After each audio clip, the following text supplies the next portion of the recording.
नारायण नारायण। दूसरों को दंडित करने वाले शनिदेव, आज आपको क्या हो गया? किसने दंडित किया आपको? नारायण नारायण नारायण नारायण। विध्वंसक, विनाशक, भयानक और मारक कुदृष्टि के स्वामी भाग्य विधाता शनिदेव की ऐसी दुर्दशा। नारायण नारायण। भयभीत न हो शनिदेव, इस दीनहीन नारद पर कृपा कर उसकी जिज्ञासा का शमन करें। किसने की आपकी ऐसी दुर्दशा? नारायण नारायण। नारद, मुझे उत्तेजित करने का दुस्साहस ना करो, अन्यथा परिणाम तुम्हारे हित में ना होगा। नारायण नारायण। आप जैसा स्वयं को सर्वशक्तिमान समझने वाला यदि इस प्रकार कष्ट से पीड़ित हो जाए तो इससे भयानक परिणाम और हो भी क्या सकता है शनिदेव? किंतु आपको दंडित किसने किया? नारायण नारायण। नारद, जाकर कह देना अपने श्री हरि विष्णु से कि वो हमसे टकराने का दुस्साहस ना करे, अन्यथा परिणाम भयानक होगा, ये मुझे भी भली भांति ज्ञात है। नारायण नारायण। शनिदेव, मैं आपका ये कोप संदेश जगदीश्वर भगवान विष्णु तक अवश्य पहुंचाऊंगा। नारायण नारायण। जगदीश्वर भगवान श्री विष्णु की जय हो। जगदीश्वर, आपके दर्शन पाकर हम सब धन्य हुए। भागवत भक्ति में लीन महारानी सुनीति पर अब आप कृपा करें, यही हम सबका निवेदन है। आज आप कैसी संदेह की भाषा बोल रहे हैं देवगुरु? अर्थात जगत गुरु, शनिदेव की भयानक कुदृष्टि से अभी अभी हमारी परम भक्तिन सुनीति की रक्षा हुई है। क्या वो रक्षा बिना हमारी कृपा के ही हो गई? क्षमा क्षमा त्रिलोकीनाथ, शब्दों के प्रयोग में मुझसे भूल हो गई। प्रभु, आपकी महिमा को तो कोई नहीं पहचान सकता, तो मुझ जैसे ज्ञानी की क्या विसात। क्षमा करें भक्तवत्सल, क्षमा करें। प्रभु, मृत्युलोक के प्राणियों पर शनिदेव का कोप तीव्र गति से बढ़ता ही जा रहा है। दैत्य गुरु शुक्राचार्य और दुष्ट बुद्धि राहु जैसे कुटिल मित्रों का संगठन बनाकर उसने मृत्युलोक के वासियों का जीवन संकट में डाल दिया है। हे सत्यनारायण भगवान, क्या इस समय शनिदेव पर अंकुश लगाना अनुचित होगा? ग्रहपति सूर्यदेव, आप तो स्वयं अभी अभी शनिदेव के दुराचार पर अंकुश लगाकर आ रहे हैं। स्वामी, वो अंकुश तो मात्र सुनीति के कष्टों के विरुद्ध था। मैं संपूर्ण मृत्युलोक के प्राणियों की रक्षा के लिए निवेदन कर रहा हूं। ग्रहपति सूर्यदेव, अपने पुत्र शनैश्चर के कुकृत्यों पर दुखी ना हो, क्योंकि दुखी मन परमात्मा को प्रिय नहीं होता। परमात्मा ने इस सृष्टि की रचना अपने आनंद के लिए की है। यदि उसकी बनाई हुई आत्मा में दुख व्याप्त होता तो क्या परमात्मा दुखी नहीं होंगे? क्षमा जगदीश्वर। सूर्यदेव, अपनी भूल की क्षमा मांग लेना एक भक्त का कर्तव्य है, किंतु उससे पूर्व एक बात पर विचार अवश्य करें। किस बात पर भक्तवत्सल?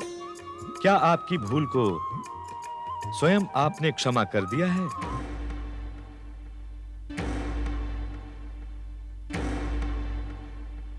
मेरे कथन को सुनकर चकित होने की आवश्यकता नहीं है। हे जगदीश्वर, आप तो इस समस्त संसार के कारणों के भी कारण हैं।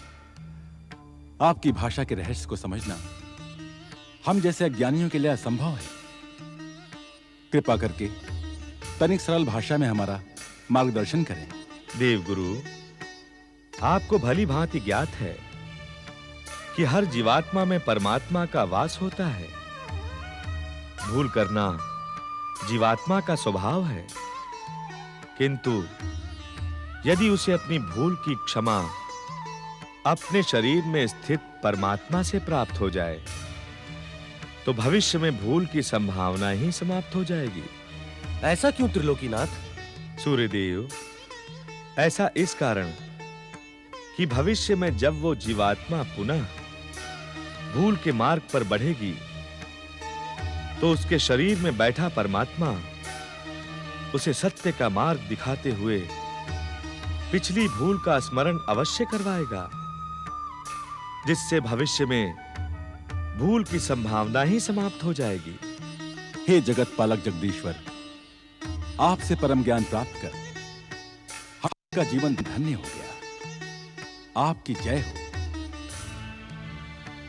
त्रिलोकीनाथ जगदीश्वर भगवान श्री विष्णु की जय हो, जय हो, जय हो। नारद, तुम शनिदेव का जो संदेश लेकर बैकुंठ में उपस्थित हुए हो, उसका उल्लेख करने की अब तनिक भी आवश्यकता नहीं है। नारायण नारायण। प्रभु, शनिदेव का क्रोध तो सब कुछ भस्म कर देने को उतावला हो रहा है।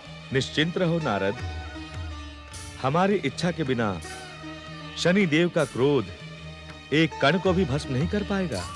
किंतु प्रभु, इस किंतु को अभी भविष्य के गर्भ में छिपा रहने दो। समय के साथ तुम्हें स्वयं इसका उत्तर ज्ञात हो जाएगा।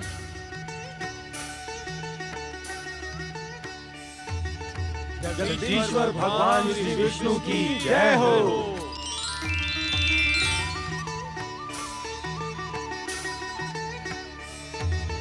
दैत्य गुरु शुक्राचार्य प्रकट हो दैत्य गुरु, प्रकट हो। विध्वंसक शक्तियों की बार बार पराजय से राहु का मन खिन्न हो गया है। उसकी खिन्नता का शमन करें दैत्य गुरु। प्रकट हो दैत्य गुरु, प्रकट हो, प्रकट हो। प्रणाम दैत्य गुरु शुक्राचार्य। आपकी उद्विग्नता देखकर मुझे इस बात का आभास हो गया है कि जिस बात से हम उद्विग्न हैं, वही बात आपको पीड़ित कर रही है। तुमने उचित समय पर हमारा आवाहन किया है राहु। वास्तव में विध्वंसक शक्तियों की बार बार पराजय से हमारा मन भी उद्विग्न है। इस पराजय के उत्तरदायी हम और आप नहीं है दैत्य गुरु। हमें भली भांति ज्ञात है राहु कि तुम्हारा संकेत विध्वंसक शक्तियों के अधिष्ठाता शनिदेव की ओर है। हाँ दैत्य गुरु, शनिदेव के अहंकार ने विध्वंसक शक्तियों को बार बार पराजय का विष पीने पर विवश कर दिया है। हर एक का अपमान करना, हर एक को अपने से तुच्छ समझना शनिदेव का स्वभाव बन गया है। हमें ज्ञात है कि कुछ समय पूर्व शनिदेव ने तुम्हें स्वार्थी और अवसरवादी कहकर तुम्हारा घोर अपमान किया है। दैत्य गुरु, इस अपमान के कारण मैंने भविष्य में शनिदेव की किसी भी प्रकार की सहायता न करने का निश्चय किया है। दैत्य सेनापति राहु, तुम्हारा ये निर्णय व्यक्तिगत हित और शनिदेव को मर्यादा का पाठ पढ़ाने की दृष्टि से उचित है, किंतु क्या दैत्य गुरु? तुम्हारे इस निर्णय से विध्वंसक शक्तियों की शक्ति क्षीण हो जाएगी और शुभ शक्तियां, दुष्ट देवता और छलिया विष्णु इस अवसर का लाभ उठाने में सफल रहेंगे। दैत्य गुरु, आपकी संकेत भाषा मेरे तनिक भी समझ में नहीं आई। तुम इस सत्य से अपरिचित नहीं हो राहु कि दुष्ट देवता सदैव विध्वंसक शक्तियों के संगठन को छिन्न भिन्न करने को उत्सुक रहते हैं। अपमान तो शनिदेव ने मेरा भी किया है। ये आप क्या कह रहे हैं दैत्य गुरु? मैं सत्य कह रहा हूं राहु। विध्वंसक शक्तियों के अधिष्ठाता शनिदेव ने तो मेरा दैत्य गुरु पद ही संकट में घोषित कर दिया था। अर्थात शनिदेव का अहंकार तो दैत्य गुरु पद पर किसी और को सुशोभित करवाने का इच्छुक है। असंभव! दैत्य गुरु का पद आपको शनिदेव के कृपा से प्राप्त नहीं हुआ, अपितु ये पद दैत्य जाति से अनन्य प्रेम और छलिया विष्णु के दैत्य जाति के विरुद्ध घोर अन्याय के कारण प्राप्त हुआ है। हम और पातालवासी असुर शक्तियां इस महान पद के लिए आपके अतिरिक्त किसी की कल्पना भी नहीं कर सकते। अहंकारी शनिदेव का यह कहने का दुस्साहस कैसे हुआ? शनिदेव के दुस्साहस नहीं तो मेरे मन की दुविधा को झकझोर डाला था। हर ओर से निराश, हताश और उदास होकर हमने अपने मन की दुविधा के शमन के लिए दैत्यों के आराध्य भगवान शिव से प्रार्थना की। तो क्या भगवान शिव ने आपकी उद्विग्नता का शमन किया?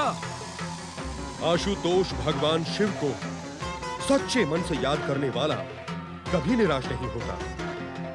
इसीलिए तो वो भोलेनाथ है। भगवान शिव जीव जाति, धर्म और पद से नहीं अपितु कर्म से प्रेम करते हैं। क्या कहा भोलेनाथ ने? दैत्य सेनापति राहु, भगवान भोलेनाथ ने भक्ति का दिव्य ज्ञान प्रदान करते हुए कहा कि सतयुग भक्ति प्रधान समय है। इस युग में भक्ति और श्रद्धा दोनों की महानता विकसित होगी। अर्थात इस समय विध्वंसक शक्तियां युग परिवर्तन की धैर्य के साथ प्रतीक्षा करें। कब होगा यह युग परिवर्तन दैत्य गुरु? उत्तेजित न हो राहु।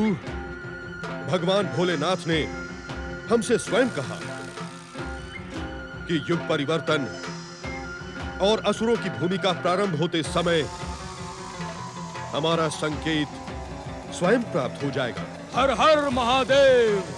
राहु, हमें शिव कृपा पर पूर्ण विश्वास है, किंतु हमें शनिदेव के अहंकार का कुछ न कुछ उपाय तो करना ही होगा दैत्य गुरु। प्रतीक्षा करो राहु। प्रियव्रत अपने पिता सूर्यदेव और अन्य ग्रहों से पराजित होकर शनिदेव का अहंकार अवश्य खंडित होगा। नहीं दैत्य गुरु नहीं, मैं आपकी इस बात से सहमत नहीं हूँ। तुम क्या कहने के इच्छुक हो?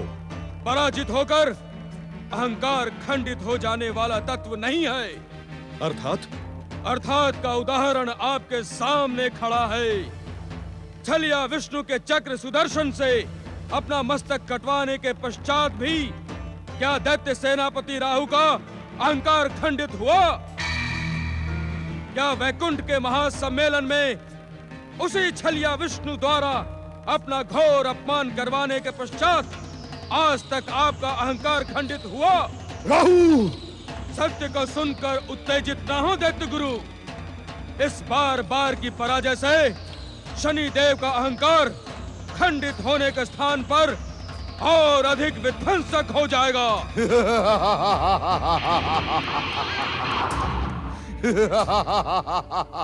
जीवन में पहली बार तुम्हारे मुख से सत्य सुन रहा हूं राहु।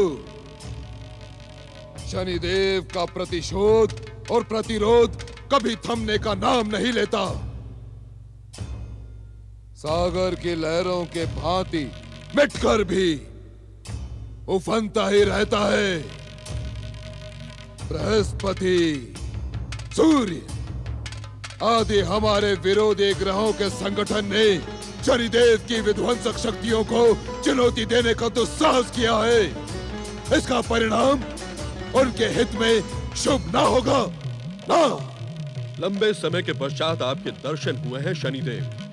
शुक्राचार्य, शनिदेव इस समय आपको अपने दर्शनों से कृतार्थ करने नहीं आए हैं, अपितु आपको ये बताने आए हैं कि आप हमारी पराजय से प्रसन्न होकर उत्सव ना बनाएं, ना। आप अन्यथा सोच रहे हैं शनिदेव। आपकी पराजय से हम दुखी हैं। सत्य तो यह है कि यह पराजय आपकी नहीं, अपितु विध्वंसक शक्तियों के संगठन की है और इसके उत्तरदायी हम सब हैं। आपने शनिदेव के मन को प्रसन्न कर दिया शुक्राचार्य। मैं तो सोचता था कि शिव भक्ति में लीन आपका मन दैत्य और असुर जाति के विरुद्ध भयानक षड्यंत्र कर रहा है, किंतु आपके मन की भावना सुनकर विध्वंसक शक्तियों के अधिष्ठाता शनिदेव को विश्वास हो गया कि आप, केवल आप ही दैत्य जाति के सच्चे हितैषी हैं।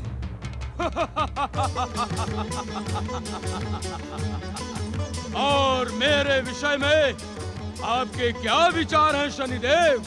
स्वार्थ की साधना कर अवसर पर घात लगाने वाले राहु के विषय में मेरे विचार बार बार नहीं बदलते। अर्थात ये कि राहु के स्वभाव को भली भांति ज्ञात करने वाले शनिदेव राहु के विषय में विचार करना अपना समय नष्ट करना समझते हैं। शनिदेव, मैं एक निवेदन करने का इच्छुक हूं। अवश्य अवश्य शुक्राचार्य, अवश्य। आज आप एक नहीं अनेक अनेक निवेदन कर सकते हैं, क्योंकि आज आपने शनिदेव के मन को प्रसन्न किया है। कहें शुक्राचार्य, क्या कहने के इच्छुक हैं? शनिदेव, यह सतयुग भक्ति प्रधान युग है और इस युग में भक्ति और श्रद्धा की महानता ही विकसित होगी। हाँ? तो क्या हम आपकी भांति शिव आराधना में लीन हो जाएं शुक्राचार्य? ओम नमः शिवाय और ओम नमो नारायणाय का जाप करें। हाँ? यदि आप ऐसा कर सकें तो आपका जीवन धन्य हो जाएगा शनिदेव, किंतु आप ऐसा कर नहीं सकेंगे। इसलिए मेरा आपसे विनम्र निवेदन है कि विध्वंसक शक्तियां आपसी मतभेद भुलाकर एक दूसरे पर विश्वास करते हुए, एक दूसरे का सम्मान करते हुए युग परिवर्तन की प्रतीक्षा करें। प्रतीक्षा करना शनिदेव का स्वभाव नहीं शुक्राचार्य। इस संसार का समस्त राग, द्वेष, छल, कपट, नीति, अनीति, कुनीति, दृष्टि, कुदृष्टि, धा, ईर्ष्या को आश्रय प्रदान करने वाले शनिदेव को यह अहंकार तो है कि प्रतीक्षा और धैर्य जैसे तत्व शनिदेव को स्पर्श भी नहीं कर सकते। इसका परिणाम बार बार आपके सामने आ रहा है शनिदेव। हाँ? परिणामों से भयभीत होकर भीरुओं की भांति शनिदेव अपनी विध्वंसक, विनाशक, भयानक और मारक दृष्टि का प्रयोग विष्णु भक्तों के विरुद्ध स्थगित कर दें। हम स्थगित का परामर्श नहीं दे रहे हैं शनिदेव। परामर्श देने का दुस्साहस ना कर राहु। निवेदन कर, निवेदन, प्रार्थना कर, प्रार्थना, क्योंकि परामर्श में आदेश की भाषा रहती है जो शनिदेव को तनिक भी प्रिय नहीं। विध्वंसक शक्तियों के अधिष्ठाता शनिदेव, हम आपकी इस बात से सहमत हैं कि यदि विध्वंसक शक्तियां इस समय शांत रहकर प्रतीक्षा करने लगीं, तो छलिया विष्णु और दुष्ट देवता इस अवसर का लाभ उठाने से नहीं चूकेंगे। हमें अपनी संगठित विध्वंसक शक्ति से विष्णु भक्तों को पराजित करना है। किंतु कहकर रुक क्यों गए शुक्राचार्य? कहें, क्या कहने के इच्छुक हैं? शनिदेव, हमारे मन में एक दुविधा उत्पन्न हुई है। दुविधा? कैसी दुविधा शुक्राचार्य? शनिदेव, हमारे आराध्य भगवान शिव ने हमें स्वयं कहा कि युग परिवर्तन होने तक प्रतीक्षा करें, और एक शिव भक्त होने के कारण मेरे मन में यह दुविधा जन्मी है कि मैं शिव आज्ञा का पालन करूं अथवा विध्वंसक शक्तियों के संगठन को सक्रिय सहयोग प्रदान करूं। अपनी इस दुविधा का शमन आपको स्वयं करना होगा शुक्राचार्य, स्वयं। शनिदेव और विध्वंसक शक्तियां आपके सक्रिय सहयोग से अवश्य प्रसन्न हो सकती है, किंतु सहयोग ना मिलने पर इनके प्रहार और अभियान की शक्ति पर तनिक भी प्रभाव नहीं पड़ेगा शुक्राचार्य। शनिदेव, आप विध्वंसक शक्तियों के अधिष्ठाता हैं। मैं आपकी विध्वंसक शक्तियों से भली भांति परिचित हूं, किंतु आवश्यकता और विध्वंसक शक्तियों के संगठन के सदस्य होने के कारण मेरी आत्मा मुझे धिक्कार रही है और पुकार पुकार कर कह रही है कि भृगु पुत्र शुक्राचार्य, अपने निर्धारित कर्तव्य का पालन कर। एक लंबे समय के पश्चात विध्वंसक शक्तियों को आपने अपना सक्रिय सहयोग देने का जो निर्णय किया है, हम उसकी प्रशंसा करते हैं शुक्राचार्य। हाँ, और मेरे विषय में क्या आज्ञा है शनिदेव?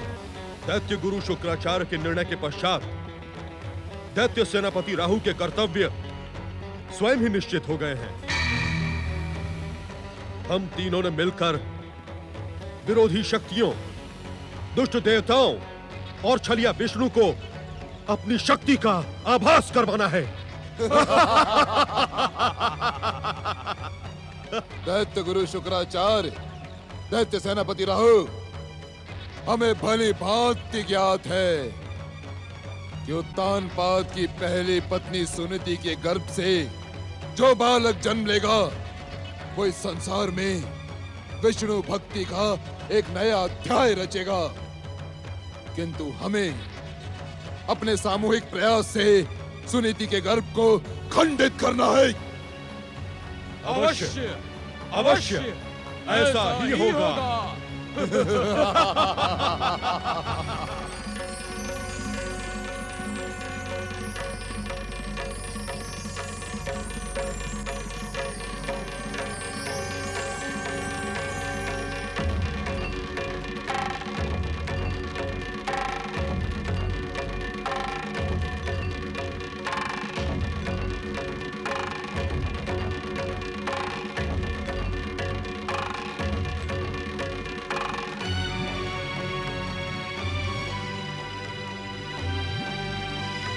आप निश्चिंत रहिए देवगुरु, अब ऐसा कुछ नहीं होगा। मुझे विध्वंसक शक्तियों के संगठन के निश्चय का भली भांति ज्ञान है। गृहपति सूर्यदेव, आप विध्वंसक शक्तियों के अधिष्ठाता शनिदेव के पिता हैं। शनि स्वभाव से हठी और अहंकारी हैं। वो किसी भी मूल्य पर पराजय स्वीकार नहीं करते हैं। देवगुरु, सात्विक और शुभ ग्रहों ने महारानी सुनीति की सुरक्षा के लिए शनिदेव को उसके दुस्साहस का उचित दंड दिया है। मुझे पूर्ण विश्वास है कि शनि अब महारानी सुनीति की ओर देखने की उद्दंडता पुनः नहीं करेगा। आश्चर्य है, विध्वंसक शक्तियों के निर्णय का ज्ञान होने पर भी आप ये बात कह रहे हैं? सज्जन और सदाचारी अपमानित, उत्तेजित होने से अपना मार्ग परिवर्तित कर देते हैं, किंतु दुर्जन और दुराचारी अपमानित और उत्तेजित होने से और भी अधिक भयानक और विध्वंसक हो जाते हैं। ऐसी स्थिति में हमारा क्या करना उचित होगा देवगुरु? गृहपति सूर्यदेव, आप समस्त सात्विक और शुभ ग्रहों को निर्देश दें कि वे अपने निर्धारित कार्यों के साथ परम विष्णु भक्तिन महारानी सुनीति पर दृष्टि रखें। यदि विध्वंसक ग्रह उन्हें हानि पहुंचाने की चेष्टा करें तो शुभ ग्रह उन्हें दंडित करें। यही उचित होगा। मैं समस्त शुभ ग्रहों को आपका निर्देश भिजवाने के साथ ही महारानी सुनीति की सुरक्षा के प्रति सावधान कर देता हूं। देवगुरु, मन में अभी अभी एक भावना ने जन्म लिया है। कहें गृहपति सूर्यदेव, मन की भावना भगवान विष्णु की प्रेरणा के बिना जन्म ले ही नहीं सकती। समस्त सात्विक ग्रहों को महारानी सुनीति की सुरक्षा के प्रति सावधान करने के साथ ही क्यों ना हम स्वयं महारानी सुनीति को सावधान करें, भागवत भक्ति में लगे उनके निश्चय को और अधिक अटल करें। साधु साधु, आपके मन में श्री विष्णु कृपा से जिस प्रेरणा ने जन्म लिया है उसे पूर्ण करने में विलंब ना करें। शुभ से शीघ्र। जी पटरानी जी, हमने तुम्हारा मुख देखने के लिए यहाँ नहीं बुलाया। ना ही तुम्हारा मुख इतना सुंदर है कि उसे देखकर हमारा उद्विग्न मन इतना शांत हो जाए। बताओ, कहाँ है हमारी प्रमुख दासी मुखरी? दुष्टाओ, क्या तुम सबको हमारे हाथ से दंडित होना है? अगर तुम सब मुखरी को देखने भाग जाओगी तो हमारी सेवा कौन करेगा?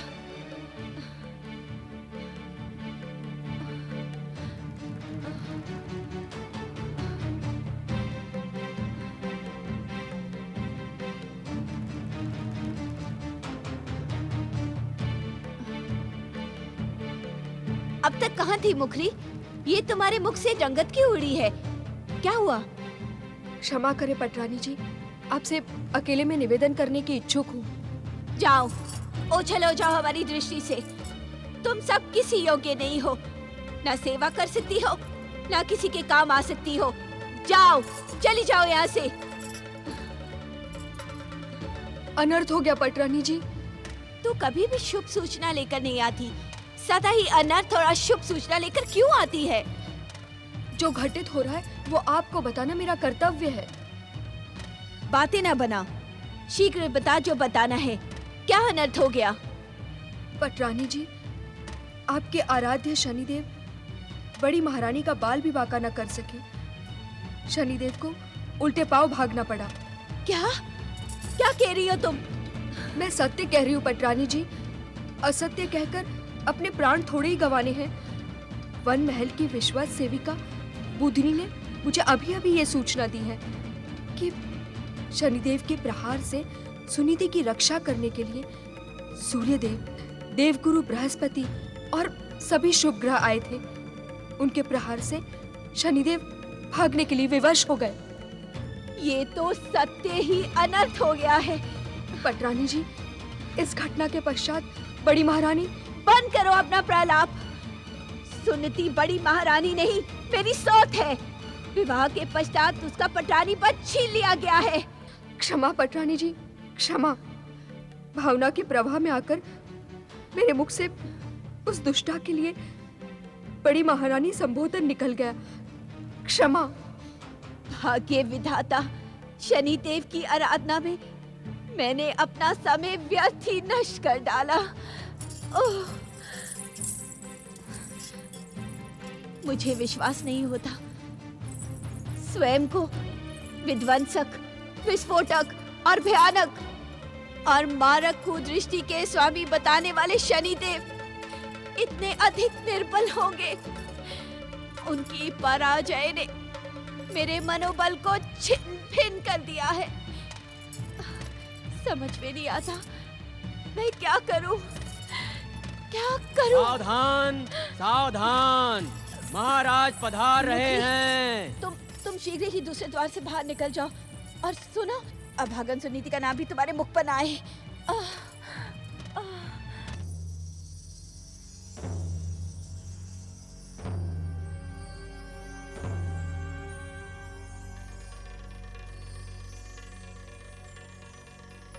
पटरानी सुरुचि,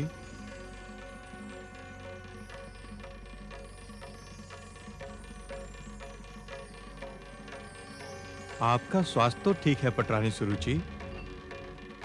हमारा स्वास्थ्य उत्तम हो अथवा ना हो, किंतु आपको अवकाश कहाँ है? आपकी बड़ी कृपा है महाराज, जो आज हमारे स्वास्थ्य के समाचार को ज्ञात करने यहाँ पधारे। ऐसी बात नहीं है पटरानी। राजकाज की व्यस्तता के कारण आपको समय नहीं मिलता। मैं आपके युवराज की माता बनने वाली हूँ, किंतु इस बात की आपको तनिक भी चिंता नहीं कि इस समय मेरे मन में क्या बीत रही है। क्या बात है पटरानी? किस बात का कष्ट है तुम्हें? मेरे कष्टों को ज्ञात करने से पहले अपने मन के कष्टों को बताएं। मेरे मन के कष्ट? ये तुम क्या कह रही हो? मुझे भली भांति ज्ञात है महाराज कि कंपिला देश में भी रहकर आपका मन यहाँ नहीं रहता। अर्थात? अर्थात सुनने का लोभ ना दिखाए महाराज, क्योंकि उसकी कड़वाहट आप सहन नहीं कर पाएंगे। तुम मेरा अपमान कर रही हो। सत्य को अपमान कहकर आप सत्य की उपेक्षा नहीं कर सकते महाराज। क्या कहने की इच्छुक हो तुम? महाराज, आपका मन सदा ही मेरी सौत सुनती में लगा रहता है, इसी कारण आप मेरी चिंता नहीं करते। महारानी सुनीति को इस महल से निकालकर भी तुम्हारे द्वेष का अंत नहीं हुआ? पटरानी सुरुचि, मुझे भय है कि कहीं तुम्हारी ईर्ष्या का दुष्प्रभाव तुम्हारे गर्भ में पलने वाले युवराज पर न पड़े। मुखरी, मुखरी! क्षमा करना पटरानी जी,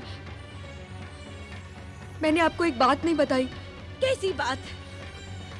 पटरानी जी, महाराज को बड़ी महारानी नहीं, आपकी सौत दुष्टा सुनीति के गर्भवती होने की सूचना मिल गई है। क्या? पटरानी जी, पटरानी जी, पटरानी जी।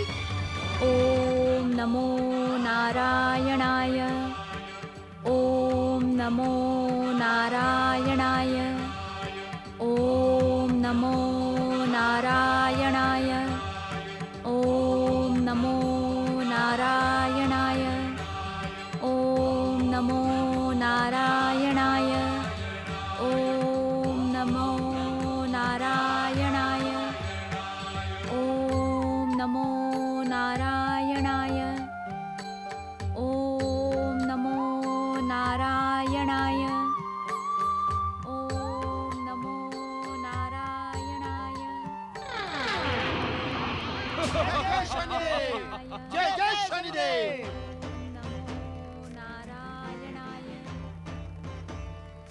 ओम नमो नारायणाय।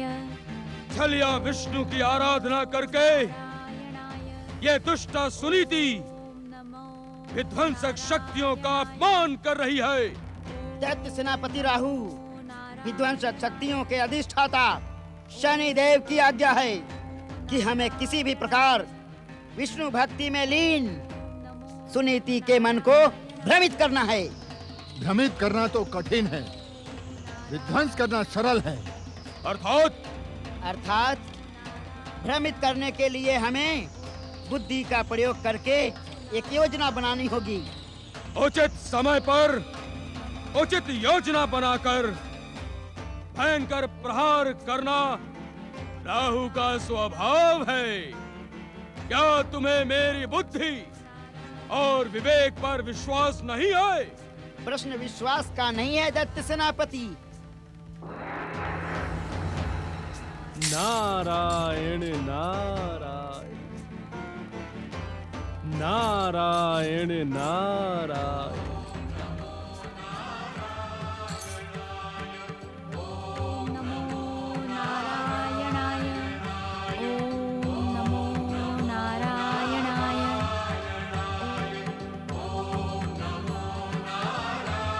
नारायण नारायण। प्रश्न तो सुनीति के शुभ चिंतकों का है। शुभ चिंतक?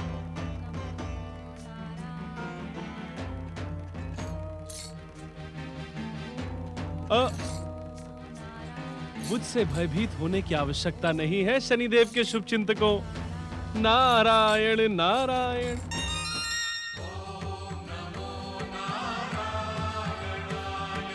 ओम नमो नारायणाय।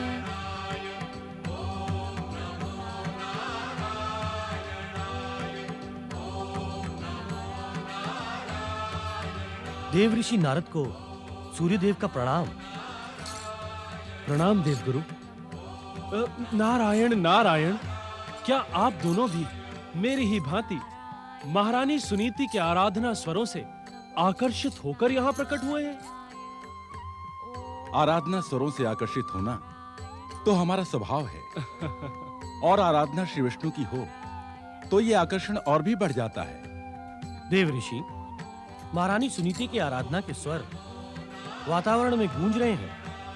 निश्चित ही ये स्वर शनिदेव तक भी पहुंच रहे होंगे। कहीं विध्वंसक शक्तियां पुनः महारानी सुनीति को कष्ट पहुंचाने का दुस्साहस तो नहीं करेंगी?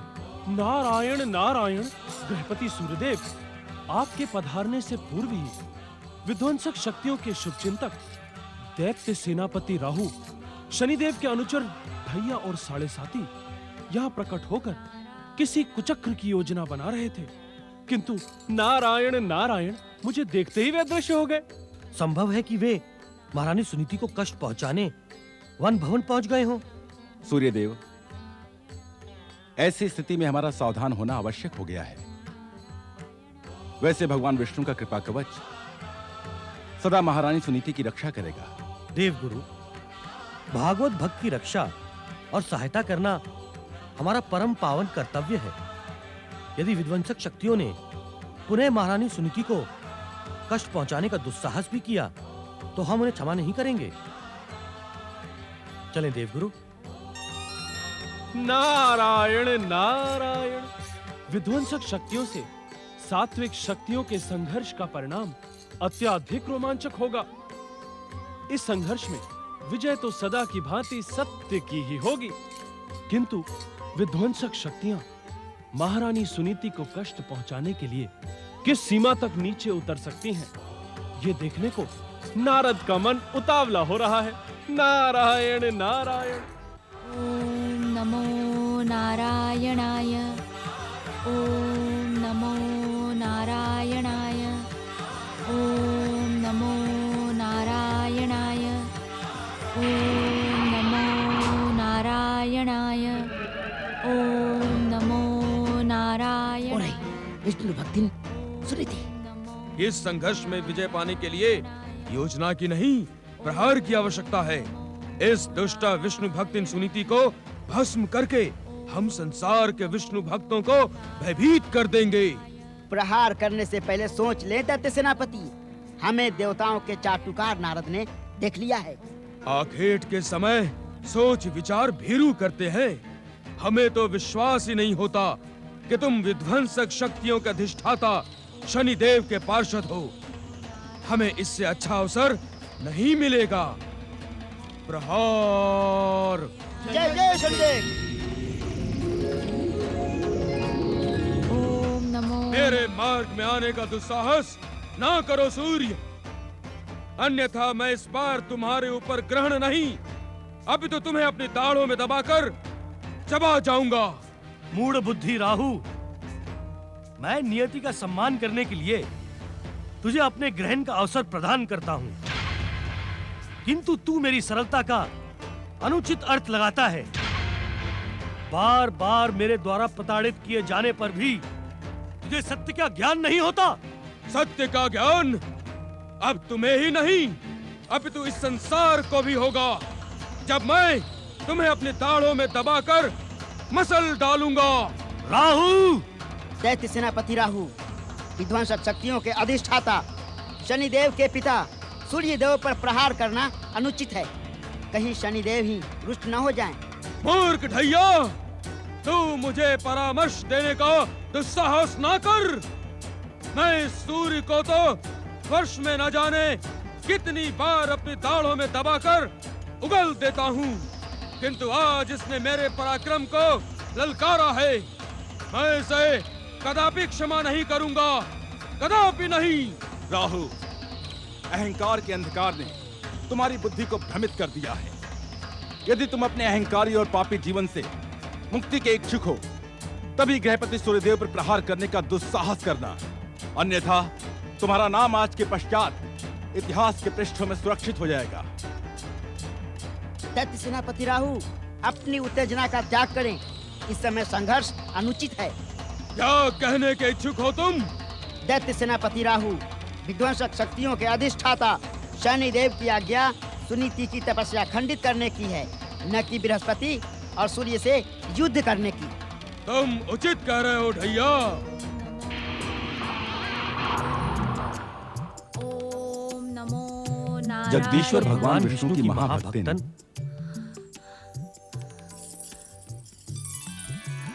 प्रणाम सूर्यदेव। प्रणाम देवगुरु। महारानी सुनीति, हमें यह भली भांति ज्ञात है कि एक बार सच्चे मन से जगदीश्वर भगवान विष्णु का नाम पुकारने वाला संसार की किसी भी आसुरी शक्ति से आहत नहीं हो सकता। देवगुरु, जगदीश्वर तो मेरे आराध्य हैं, किंतु मेरे कारण उन्हें कितना कष्ट हो रहा है, आप सब भी।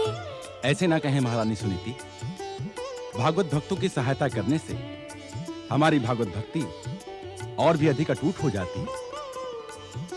ये हमारा सौभाग्य है महारानी सुनीति कि आप जैसी परम भागवत भक्तन की सहायता करने का शुभ अवसर हमें हरि कृपा से प्राप्त हुआ।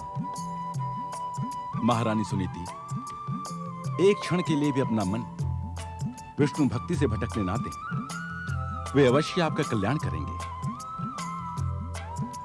आपका कल्याण हो।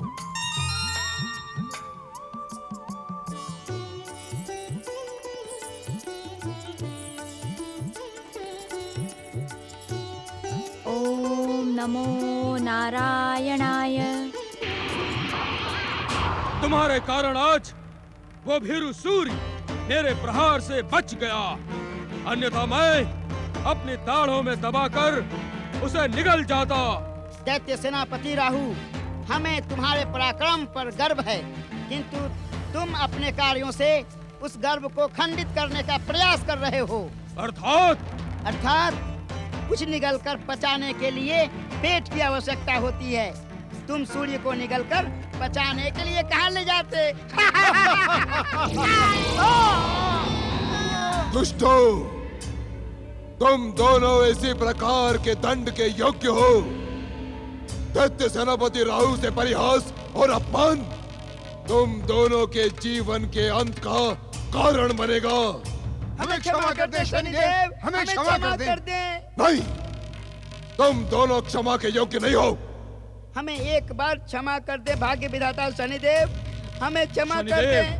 मेरी प्रार्थना स्वीकार करते हुए इन दोनों की मूर्खता को क्षमा कर दें। भाग्य विधाता शनिदेव, हमें क्षमा कर दें। विध्वंसक शक्तियों के अधिष्ठाता शनिदेव। बस राहु, बस। कुछ भी कहने की आवश्यकता नहीं है। शनिदेव को सब कुछ ज्ञात है। जब सूर्य को उसकी दुष्टता का दंड देने के लिए तुम्हारी क्रोधाग्नि भड़क उठी थी, तब इस दुष्ट ढैया ने तुम्हें रोक दिया। इस दुष्ट ढैया ने। ऐसे अवसर जीवन में बार बार नहीं आते शनिदेव। आज मैं सूर्य को अपनी दाढ़ों में दबाकर चकनाचूर कर देता। मुझे आज्ञा दे विध्वंसक शक्तियों के अधिष्ठाता शनिदेव। इसी क्षण इस दुष्टा सुनीति का मैं सर्वनाश कर देता हूँ। नहीं राहु, नीति के कुचक्र इस समय मुझे सुनीति पर प्रहार करने की अनुमति नहीं दे रहे। अर्थात ये कि उचित अवसर की प्रतीक्षा करो राहु और संपूर्ण विध्वंसक प्रहारों से दुष्टा सुनीति को भस्म कर दो। कब आएगा वो अवसर शनिदेव? विष्णु भक्ति का ढोंग करने वाले हमारे विरोधी ग्रह और सूर्य देव के स्वभाव से तुम भली भांति परिचित हो रहो। जिस समय हमारे विरोधी ग्रह असावधान हो, उस समय राहु, उस समय सुनीति पर प्रहार करो। यही उचित होगा शनिदेव। जय जय शनिदेव। ओम नमो नारायणाय। बिटिया रानी, तुम्हारे गर्भवती होने का और स्वयं जगदीश्वर श्री विष्णु द्वारा तुम पर कृपा करने का समाचार महाराज को मिल गया है। तो क्या मुझे उनके दर्शन होंगे सुखिया माई? जगदीश्वर श्री विष्णु भगवान की इच्छा हुई तो सब कुछ वही होगा जिसके तुम इच्छुक हो। किंतु इस समय तुम्हारी सौत महारानी सुरुचि महाराज को यहाँ आने नहीं देगी।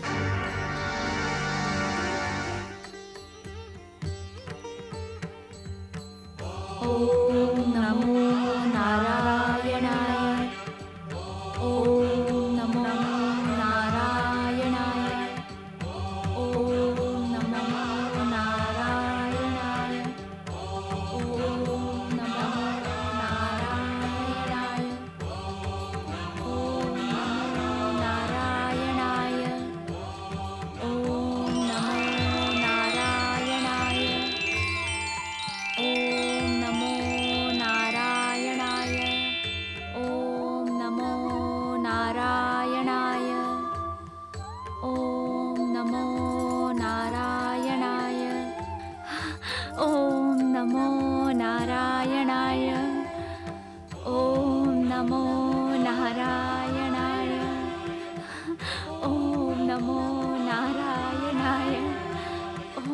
नमो नारायणाय।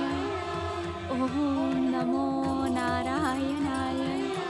ओम नमो नारायणाय। ओम नमो नारायणाय। ओम नमो नारायणाय। ओम नमो नारायणाय। ओम नमो नारायणाय। ओम नमो नारायणाय। ओम नमो नारायणाय। ओम नमो नारायणाय।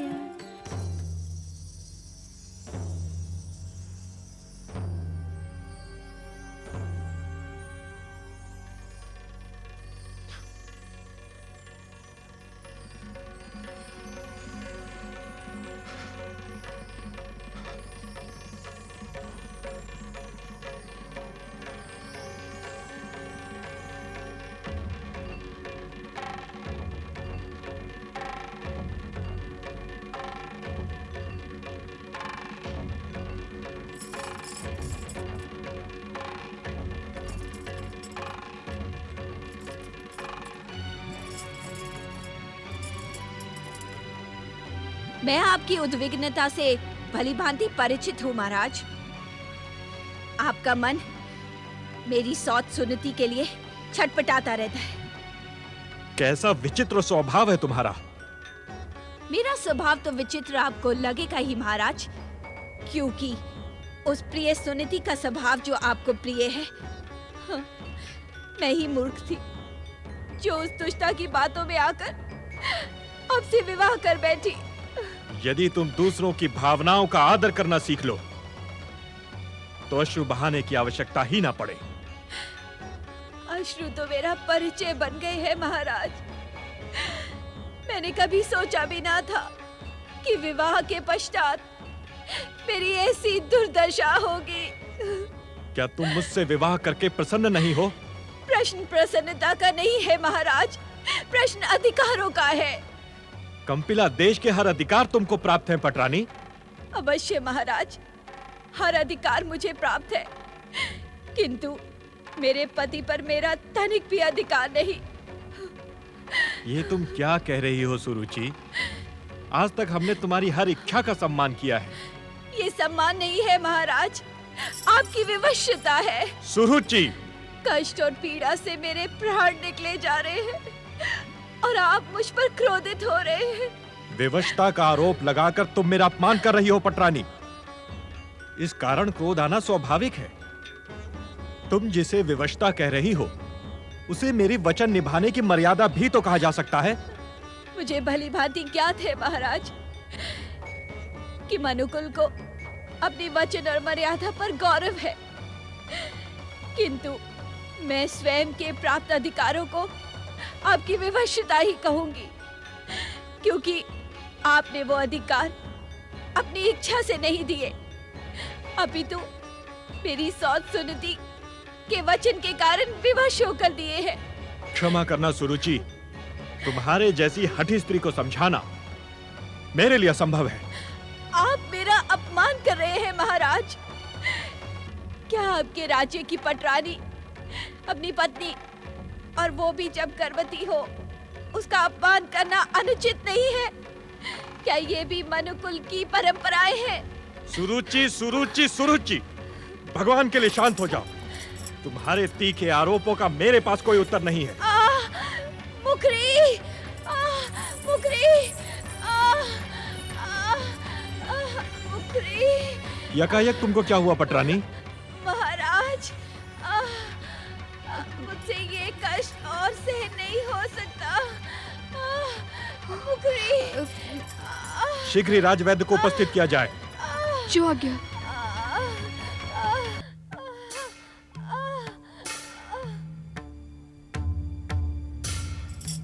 क्षमा करें महाराज, पटरानी जी को शारीरिक नहीं मानसिक कष्ट है।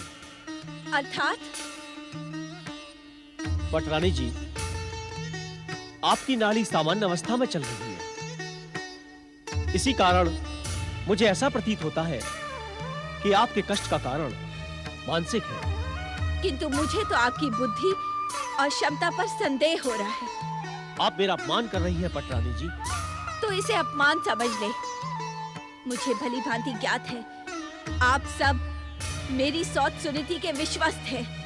इसी कारण आप मेरे विषय में महाराज को असत्य सूचना देते हैं। ये मुझ पर अनुचित आरोप है महाराज।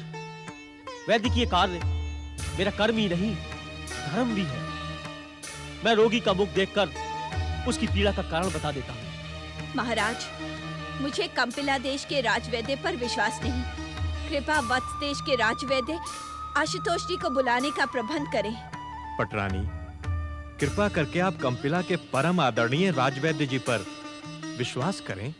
कैसे विश्वास करूं महाराज? ये मेरी भयानक पीड़ा को शारीरिक नहीं मानसिक बता रहे हैं। पटरानी, हमारे आराध्य जगदीश्वर भगवान विष्णु का स्मरण करो। उनकी कृपा से तुम्हारे भयानक कष्टों का अंत हो जाएगा।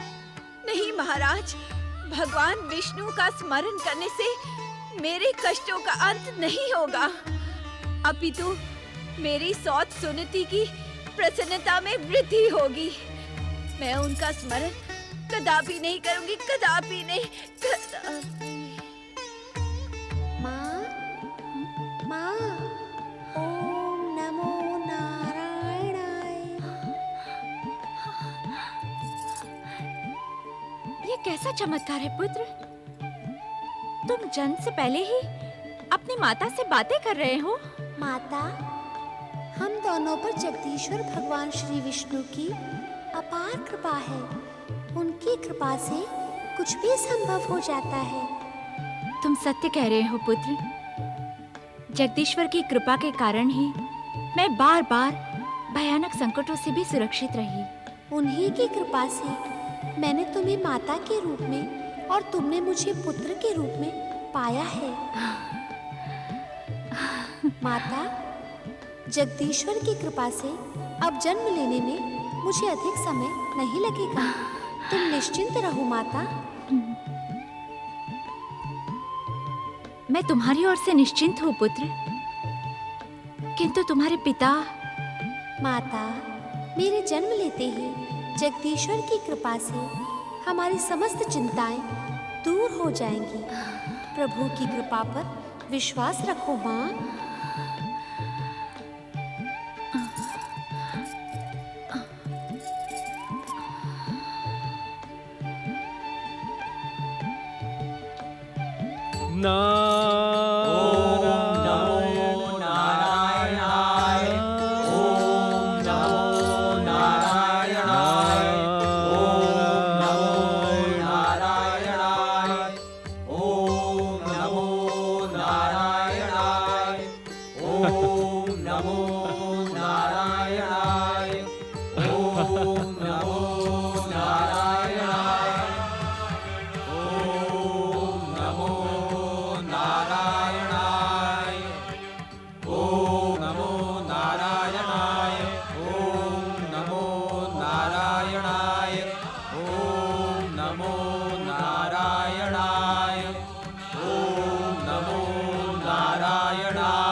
सप्तऋषियों को नारद का प्रणाम। सप्तऋषियों, आपके इस आनंद का कारण मैं समझ नहीं पाया। कृपा करके मेरी जिज्ञासा का समाधान करें। नारायण नारायण। देवर्षि नारद, वो शुभ मुहूर्त अब आ ही पहुंचा है जब पृथ्वीलोक पर एक महान विष्णु भक्त का जन्म होगा। देवर्षि, वही महान विष्णु भक्त जगदीश्वर भगवान विष्णु की कृपा से आकाश मंडल में एक दैदीप्यमान अटल तारे के रूप में हम सबके मध्य उत्तर दिशा में प्रतिष्ठित होगा। उसके आगमन की कल्पना से हम सब आनंदित हो रहे हैं। उसी आनंद में आपको सम्मिलित करने के लिए हम आपके समीप प्रकट हुए हैं। हे देवर्षि नारद, कितना सुंदर क्षण होगा वो जब भागवत भक्ति के क्षेत्र में परम भागवत भक्त जन्म लेगा। आपको शत शत बधाई हो देवर्षि। नारायण नारायण। आप सबको भी बधाई सप्तऋषियों। आपका कृपा संदेश पाकर सदा भक्ति में आनंदित रहने वाले नारद का मन भविष्य की कल्पना से प्रफुल्लित हो गया। सप्तऋषियों, नारद को यह परम पावन संदेश देकर आपने धन्य कर दिया।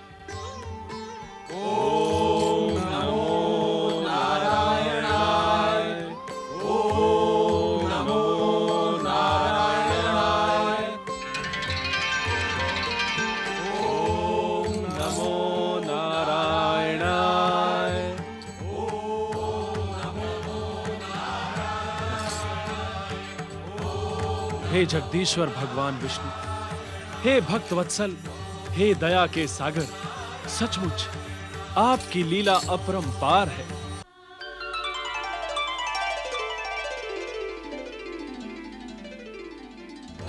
ओम नमो नारायणाय। ओम नमो नारायणाय। ओम नमो नारायणाय। ओम नमो नारायणाय। ओम नमो नारायणाय। ओम नमो नारायणाय। ओम नमो नारायणाय। ओम नमो नारायणाय।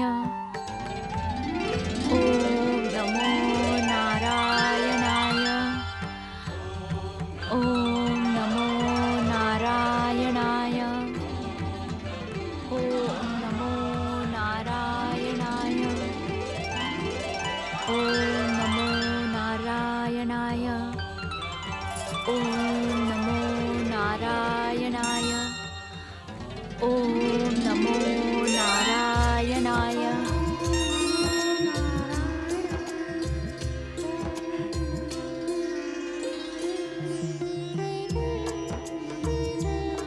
बधाई हो बिटिया रानी, बधाई हो। युवराज पधार गए हैं, बधाई हो। देखो देखो, युवराज जन्म लेते ही जगदीश्वर भगवान विष्णु का नाम स्मरण कर रहे हैं।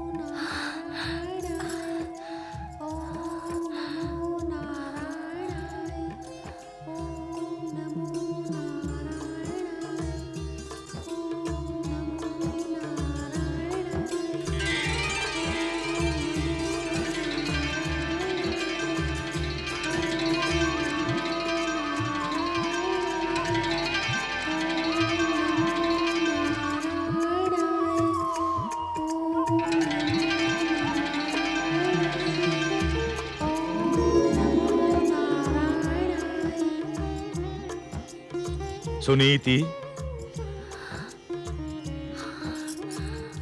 प्रभु,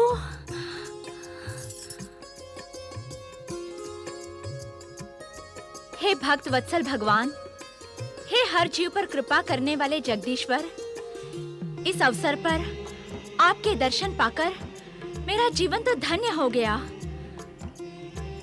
आपने प्रत्यक्ष दर्शन देकर मेरा और मेरे पुत्र का जीवन सफल कर दिया। आपकी जय हो भगवान, आपकी जय हो। सुनीति, तुम्हारा पुत्र हमारा परम भक्त होकर कभी भी नष्ट न होने वाली ध्रुव कीर्ति का धारक होगा। इसी कारण हम स्वयं इसे आशीर्वाद देने तथा इसका नामकरण करने के लिए प्रकट हुए हैं।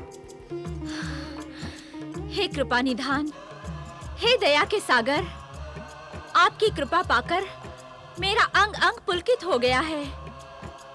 प्रभु, अब शीघ्र ही मेरे शिशु का नामकरण करके मेरे सौभाग्य में और अधिक वृद्धि करें। सुनीति, इस परम भागवत भक्त शिशु का नाम ध्रुव होगा। ध्रुव? ध्रुव?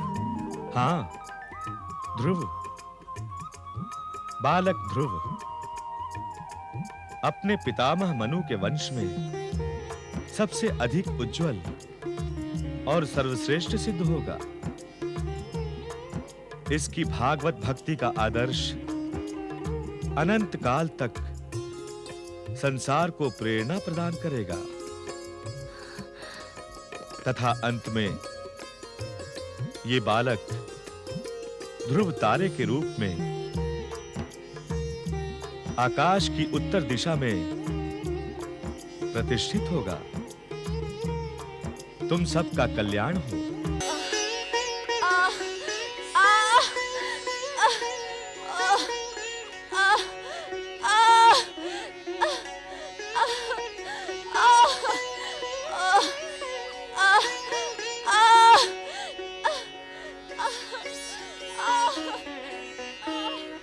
बोधनी, हमारी पटरानी को सभी दुखों से छुटकारा मिल जाएगा। हाँ मुखरी, तुम सत्य कह रही हो। पटरानी जी की प्रथम वेदना का ये करुण स्वर भविष्य के हर्षोल्लास का संकेत है। युवराज के जन्म के साथ ही चारों ओर आनंद छा जाएगा। देखना बोधनी, युवराज के जन्म के पूर्व हमारी पटरानी जी अपनी सौत को लेकर जितना अधिक दुखी थी, उतना ही अधिक सुख और आनंद उन्हें युवराज के जन्म के पश्चात प्राप्त होगा। हाँ, युवराज के जन्म के पश्चात ही महाराज उत्तानपाद भी पटरानी जी के चारों ओर चक्कर काटेंगे। बोधनी, तुझे सुनीति रानी की कोई सूचना है? जब मैं वन महल से चली थी तब सुनीति का भी प्रसव काल पूर्ण होने वाला था। यदि सुनीति का पुत्र पहले आ गया तो क्या होगा? तूने वहाँ वत्स देश की विश्वास दासियों को नियुक्त किया है ना? निश्चिंत रहो मुखरी, मैं यहाँ हूँ तो क्या हुआ? वन महल की क्षण क्षण की सूचनाएं तुम तक पहुँचती रहेंगी, किंतु पुत्र जन्म के समय पर तो मेरा कोई नियंत्रण नहीं है।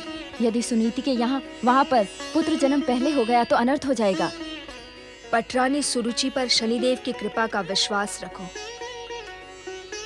माँ बनने के पश्चात पटरानी सुरुचि अपनी सौत सुनीति को किसी भी योग्य न छोड़ेंगी। माँ बनने से पूर्व भी पटरानी जी ने अपनी सौत सुनीति को किसी योग्य नहीं छोड़ा।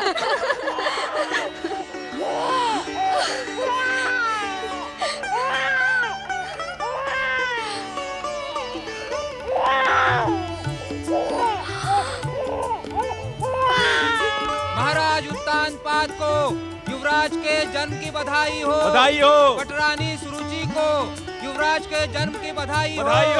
कंपिला देश के युवराज की जय जय जय। महाराज उत्तानपाद पधार रहे हैं। महाराज को युवराज के जन्म की बधाई हो। पटरानी सुरुचि को युवराज के जन्म की बधाई हो। कंपिला युवराज की जय जय जय। युवराज के जन्म पर महाराज को शत शत बधाई हो। बधाई हो महाराज, बधाई।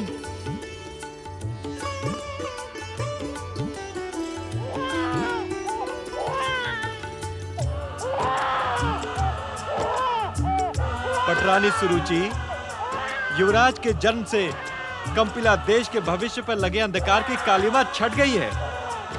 दिव्यता के प्रकाश के साथ जन्मे युवराज के जन्म पर हमारी शत शत बधाई स्वीकार करें। मुखरी, आज्ञा महाराज। कंपिला देश में युवराज के जन्म पर आनंद उत्सव मनाया जाए। समस्त कंपिला देश को दीपमालाओं से प्रकाशित किया जाए। कंपिला के युवराज के जन्म की शुभ सूचना इसी समय वत्स देश भिजवा दी जाए। जो आज्ञा महाराज।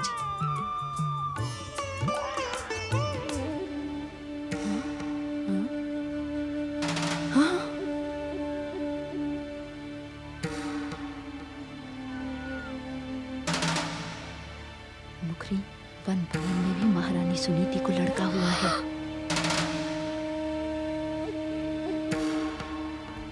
बोधनी, इस समय अशुभ सूचना महाराज और पटरानी तक पहुंचाकर रंग में भंग न करो। ऐसा व्यवहार करो जैसा कुछ हुआ ही ना हो। यही उचित होगा।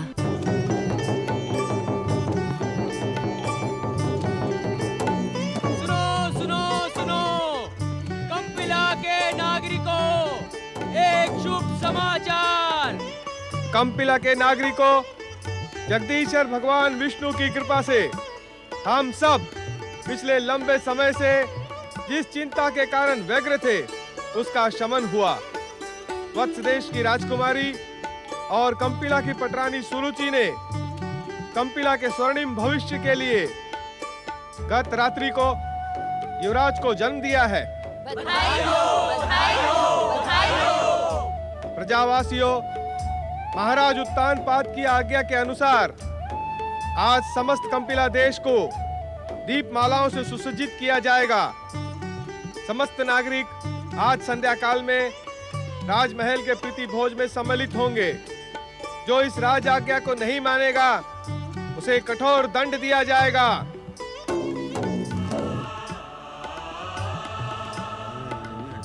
अरे हमारी बड़ी महारानी भी तो मां बनने वाली है।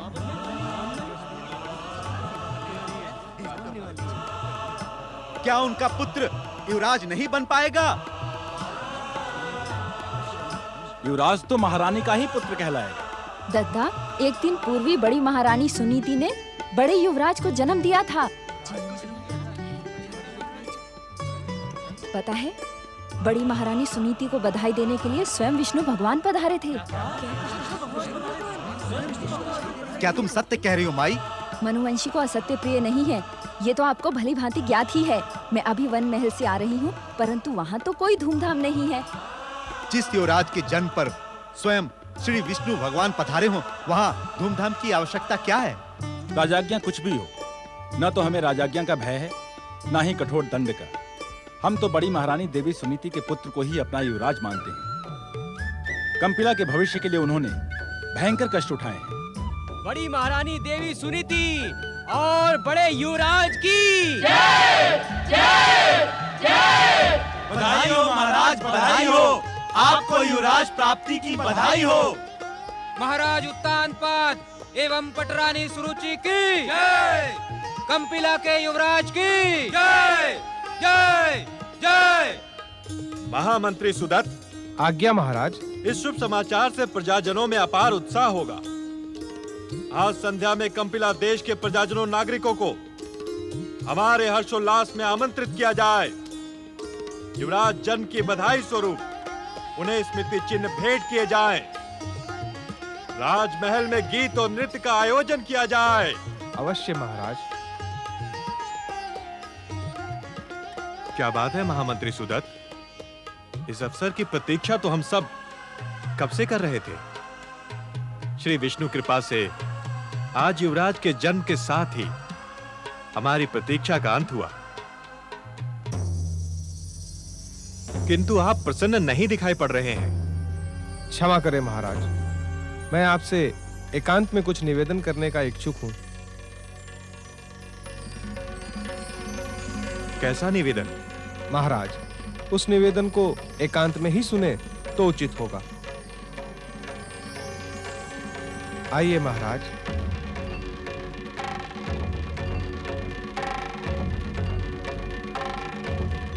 महाराज, महारानी सुनीति ने कल रात ही वन भवन में युवराज को जन्म दिया है।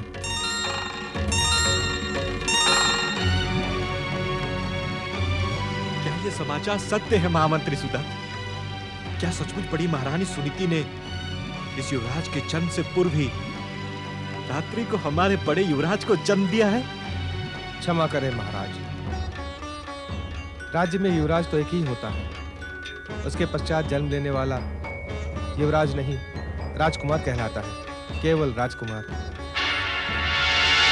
महाराज, प्रजाजनों में इसी बात को लेकर गंभीर चर्चाएं हो रही हैं। कंपिला देश की प्रजा बड़ी महारानी सुनीति के पुत्र को ही अपना युवराज मान रही है।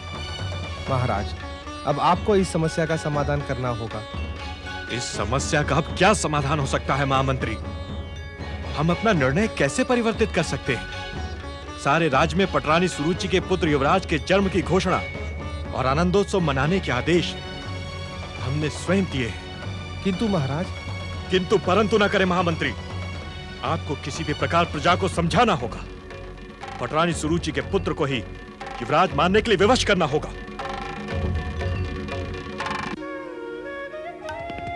कंपिला के युवराज की जय जय जय।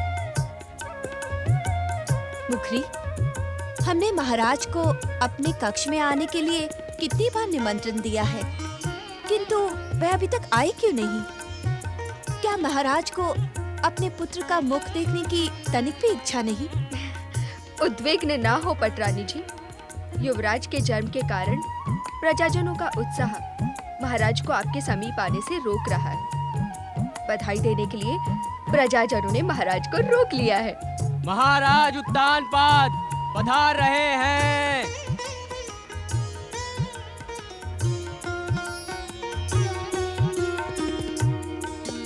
ऐसा प्रतीत होता है महाराज कि आपको युवराज के जन्म पर तनिक भी उत्साह नहीं है। पटरानी सुरुचि, हमने समस्त कंपिला राज्य में युवराज का जन्मोत्सव मनाने का आदेश दिया है। आज संध्या काल में समस्त प्रजाजन राजमहल के प्रीतिभोज में सम्मिलित होंगे।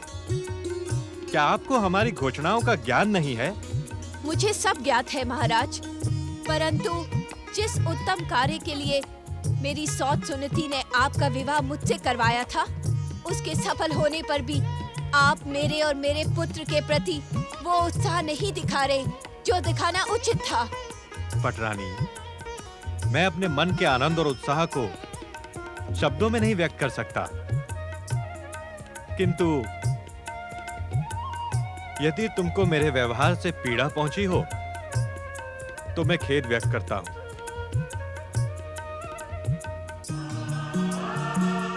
ठहरे महाराज, कंपिला के युवराज को स्पर्श करने से पूर्व शपथ लें, और शपथ भी कंपिला के युवराज को स्पर्श करके ही लें। कैसी शपथ पटरानी? मेरे पुत्र के मस्तक पर हाथ रखकर कहें कि कंपिला का एकमात्र उत्तराधिकारी युवराज उत्तम होगा। उत्तम? हाँ महाराज, मैंने अपने पुत्र का नामकरण कर दिया है। इसका नाम उत्तम होगा, और ये अपने उत्तम कार्यों से संसार में स्वयं को सर्वश्रेष्ठ सिद्ध करेगा। क्या तुम सबको राज परिवारों की परंपराओं का तनिक भी ज्ञान नहीं? अपने युवराज के नाम की जय जयकार करो।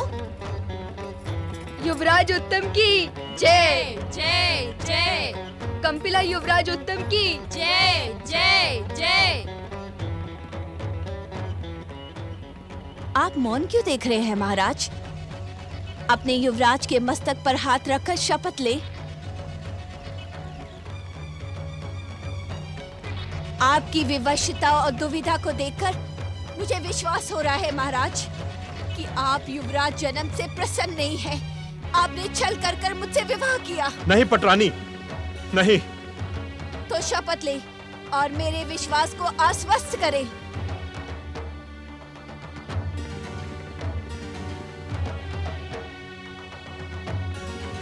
मैं मनु पुत्र उत्तानपाद अपने पुत्र उत्तम की शपथ लेकर कहता हूं कि पटरानी सुरुचि का पुत्र उत्तम ही मेरा एकमात्र उत्तराधिकारी और युवराज बनेगा। मुखरी, आज्ञा पटरानी जी। सारे राज्य में उत्सव की घोषणा के साथ महाराज की शपथ की घोषणा भी करवा दो कि कंपिला का एकमात्र उत्तराधिकारी और युवराज सुरुचि का पुत्र उत्तम ही होगा। शो आज्ञा पटरानी जी। ना राहु ना, उद्विग्न होने की आवश्यकता नहीं है। सुरुचि पुत्र उत्तम के युवराज बनने की घोषणा और उत्तानपाद के शपथ के पश्चात विध्वंसक शक्तियों का उद्देश्य पूर्ण हुआ। शनिदेव, विष्णु भक्त इन सुनीति के विष्णु भक्त पुत्र ध्रुव के विषय में आपने क्या सोचा है? ध्रुव के विषय में सोचने के लिए अब शेष ही क्या रहा है राहु? सुनिधि के भांति वो भी विष्णु भक्ति का ढोंग और पाखंड करते करते वन वन की ठोकरें खाएगा। किंतु ध्रुव के जन्म पर स्वयं विष्णु ने प्रकट होकर उसे मनु वंश का सर्वश्रेष्ठ व्यक्ति बताया। पृथ्वी लोक पर अपने कर्म पूर्ण करने के पश्चात वो आकाश की उत्तर दिशा में सबसे अधिक प्रकाशित तारे के रूप में स्थापित होगा। शनिदेव, विष्णु की इस व्यवस्था का हमें घोर विरोध करना होगा। हम किसी भी मूल्य पर ध्रुव को आकाश की उत्तर दिशा में स्थापित नहीं होने देंगे। आप हमारी विध्वंसक शक्तियों पर विश्वास रखें दैत्य गुरु शुक्राचार्य।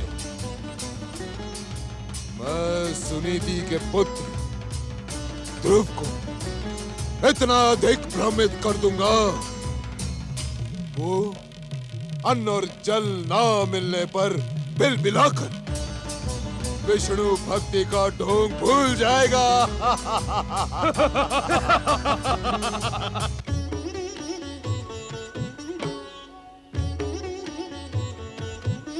हे अंतर्यामी, हे त्रिकालदर्शी, हे जगत पालक जगदीश्वर भगवान श्री विष्णु, इस संसार का हर रहस्य आपको ज्ञात है। प्रभु, मुझे और मेरे पुत्र को एकमात्र आपका आश्रय है। हे जगत का पालन पोषण करने वाले भक्तवत्सल भगवान, मेरे पुत्र का भी लालन पालन करें। नारायण नारायण। भागवत भक्ति के क्षेत्र में अपनी अटल भक्ति से अपना नाम अमर करने वाली महारानी सुनीति को भागवत भक्त नारद का प्रणाम। हे देवर्षि, अपने मंगल चरणों में सुनीति का प्रणाम स्वीकार करें। नारायण नारायण। महारानी सुनीति, आपको अपने इस परम भागवत भक्त बालक ध्रुव के लिए चिंतित होने की आवश्यकता नहीं है। भक्त वत्सल भगवान की कृपा इस पर सदा बनी रहेगी। नारायण नारायण। प्रणाम नारद मुनि जी। नारायण नारायण। कैसी हो सुखिया माई? देवर्षि, सुखिया माई से तो आप भली भांति परिचित है। इसने हर सुख दुख में मेरा साथ दिया है। माता के समान संकट में मेरी सदा ही सहायता की है। महारानी सुनीति, सुखिया नाम ही सुख का संदेश लेकर आता है। तुम धन्य हो सुखिया माई, जो तुम्हें इन दोनों परम भागवत भक्तों की सेवा का अवसर प्रभु कृपा से प्राप्त हुआ। नारद मुनि, आप तो परम महान हैं। मैं तो एक साधारण दासी हूँ। यदि आप आज्ञा दें तो मैं आपसे एक प्रश्न पूछने की इच्छुक हूँ। अवश्य सुखिया माई, अवश्य। देवर्षि, जब जगत का पालन करने वाले जगत पिता जगदीश्वर स्वयं इस बालक के जन्म पर आशीर्वाद देने पधारे हैं, तो उन्होंने इस बालक पर कृपा क्यों नहीं की? हरि हरि हरि हरि हरि, ये आप क्या कह रही हैं सुखिया माई? यदि प्रभु कृपा न होती तो वे यहाँ पधारते ही क्यों? उनके दर्शन मात्र ही क्या उनकी कृपा का प्रमाण नहीं है? आप तो परम ज्ञानी हैं नारद मुनि, और मैं अज्ञानी। मुझे तो इतना ज्ञात है, यदि प्रभु की कृपा होती तो हमारी बिटिया महारानी और उसका पुत्र ध्रुव इस वन महल से कंपिला के राजमहल में पहुंचकर युवराज बन गए होते। नारायण नारायण। नारद मुनि जी, मैं अभी अभी सुनकर आ रही हूँ कि महाराज उत्तानपाद ने अपनी छोटी महारानी सुरुचि के पुत्र उत्तम को अपना एकमात्र उत्तराधिकारी और युवराज शपथ लेकर घोषित कर दिया है।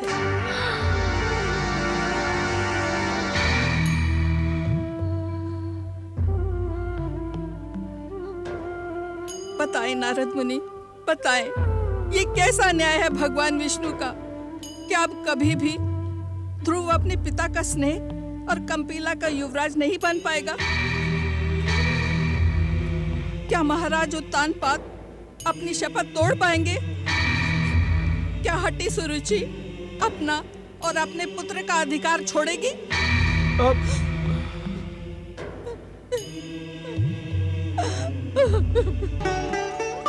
सुखिया माई की बात को अन्यथा न ले देवर्षि। वो भावना के प्रवाह में बहकर न जाने क्या क्या कह गई। उसे क्षमा कर दे देवर्षि। नारायण नारायण। महारानी सुनीति, सुखिया माई ने जो भी कहा वो सत्य है। अर्थात? महारानी सुनीति, जगदीश्वर भगवान विष्णु की रहस्यमय लीलाओं का रहस्य समझना साधारण मनुष्य तो क्या, मेरे पिता और सृष्टि के रचयिता ब्रह्मदेव के लिए भी असंभव है। नारायण नारायण। मुझे तो ऐसा प्रतीत होता है कि दया के सागर भगवान विष्णु आपकी और आपके पुत्र के धैर्य की परीक्षा लेने के इच्छुक हैं। कैसी परीक्षा देवर्षि? महारानी सुनीति, महाराज उत्तानपाद के दूसरे विवाह के पश्चात आप परीक्षा ही तो दे रही हैं। जिस प्रकार आज तक आप भगवान की हर परीक्षा में सफल हुई हैं, उसी प्रकार अपने समस्त दुख सुख भगवान के श्री चरणों में समर्पित कर दें। मन में धैर्य रखें, आप अवश्य सफल होंगी। देवर्षि, भगवान के श्री चरण ही सुनीति और उसके पुत्र ध्रुव के एकमात्र आश्रय है।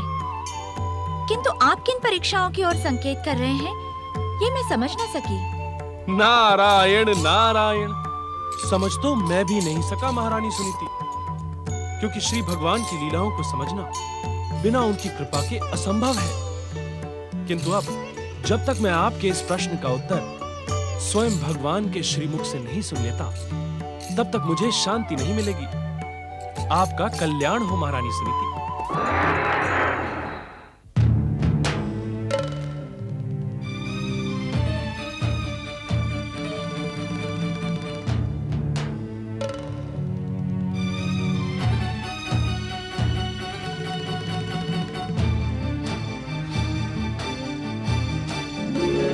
कंपिला के महाराज उत्तानपाद, इस आचरण से आपका चित्त कदापि शांत नहीं होगा, क्योंकि अपनी पटरानी सुरुचि के सामने पहुंचते ही आप अत्यधिक निर्बल हो जाते हैं। नहीं, मैं निर्बल नहीं होता। यदि आपका यह स्वर पटरानी सुरुचि ने सुन लिया तो अनर्थ हो जाएगा महाराज। तनिक मध्यम स्वर में बात करें। मुझे किसी का भय नहीं। आप पुनः उच्च स्वर में बोल रहे हैं। आपको तो भली भांति ज्ञात है कि पटरानी सुरुचि के वत्स देश के विश्वस्त सेवक हर समय आप पर दृष्टि रखते हैं।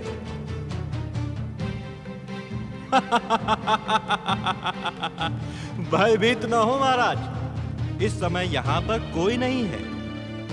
होता तो संभवतः आप अपनी अंतरात्मा को पहचानना भी स्वीकार नहीं करते। क्या तुम मेरा अपमान करने के लिए उपस्थित हुए हो? अपने जिस अपमान के विष को मैं आपके दूसरे विवाह के पश्चात से सह रहा हूं, उसका अनुमान है आपको? उसके सन्मुख तो यह अपमान कुछ भी नहीं है। क्या कहने के इच्छुक हो तुम? मात्र इतना ही कि मनु पुत्र उत्तानपाद, अपनी अंतरात्मा के स्वर को पहचानो, अपने सम्मान की रक्षा करो। पटरानी सुरुचि के सन्मुख एक कठपुतली बनकर उसके संकेतों पर नृत्य न करो। ये पृथ्वी लोक आपके कुल के कार्यों पर गर्व करता है। क्या कभी आपने अपने व्यक्तित्व के सर्वनाश का कारण समझने का प्रयास किया? नहीं। नहीं? क्यों? क्योंकि मैं जब सुरुचि के सामने होता हूं तो मेरी मति भ्रमित हो जाती है। मैं ऐसा अनुभव करता हूं, यदि मैंने सुरुचि का विरोध किया तो मेरा जीवन और अधिक कठिन और अशांत बना देगी। धन्य है आप महाराज उत्तानपाद, धन्य है आपकी कर्तव्य परायणता। कर्तव्य और वचन पालन के नाम पर आपने अभागन सती साध्वी सुनीति को वन महल में छोड़ दिया, जहां वे 9 मास तक गर्भ का कष्ट भुगतती नहीं, भांति भांति की यातनाओं को सहती नहीं। किंतु मैं सुनीति के वचन की डोर से बंधा हुआ था। सुंदर, अति सुंदर उत्तर दिया है आपने। एक पतिव्रता नारी के त्याग को पुरस्कृत करने के स्थान पर निर्वासित जीवन जीने के लिए विवश कर दिया। और ये समाचार पाकर भी कि महारानी सुनीति ने आपके ज्येष्ठ पुत्र को जन्म दिया है, उस सच्चे युवराज की झलक पाने का भी आपने कष्ट नहीं किया। तुम मेरी विवशता को समझते क्यों नहीं? सृष्टि के प्रथम पुरुष मनु महाराज का पुत्र और महाराज मनु द्वारा निर्धारित सिद्धांतों के पालन पर गर्व करने वाला उत्तानपाद विवशता का नाम लेकर महारानी सुनीति पर किए हुए अपने अत्याचारों से विमुख नहीं हो सकता। अत्याचार? हाँ, अत्याचार। उस सती साध्वी स्त्री पर आपने एक नहीं अनेक अत्याचार किए, और अब तो अपनी प्रिय पटरानी सुरुचि से भयभीत होकर आपने उसके पुत्र उत्तम के मस्तक पर हाथ रखकर शपथ भी ली है कि वही कंपिला का एकमात्र उत्तराधिकारी है। सुरुचि ने मुझे जिस स्थिति में शपथ लेने के लिए विवश किया वो तुमसे अज्ञात नहीं है। मुझे आपकी हर स्थिति ज्ञात है, किंतु संभवतः आपको नहीं ज्ञात कि सुरुचि पुत्र को अपना एकमात्र उत्तराधिकारी घोषित करके आपने महारानी सुनीति, सच्चे युवराज और स्वयं को भी छला है, और इस अपराध के दुष्परिणाम से आप बच नहीं सकते। आप बच नहीं सकते।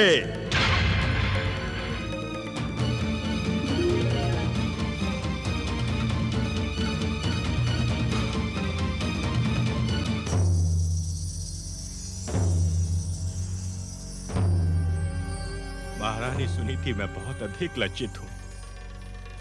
तुम्हारे ऊपर जो हमने अत्याचार किए हैं उनके कारण मैं स्वयं की दृष्टि में अपराधी सिद्ध हो गया हूं। क्षमा याचना मेरे अपराधों का दंड नहीं है, अपितु मैं स्वयं तुम्हारे सन्मुख उपस्थित होकर अपने पापों का प्रायश्चित करूंगा। मैं अपने पुत्र के प्रति अपना उत्तरदायित्व अवश्य निभाऊंगा। मैं शीघ्र तुम्हारे सन्मुख उपस्थित होऊंगा महारानी सुनीति।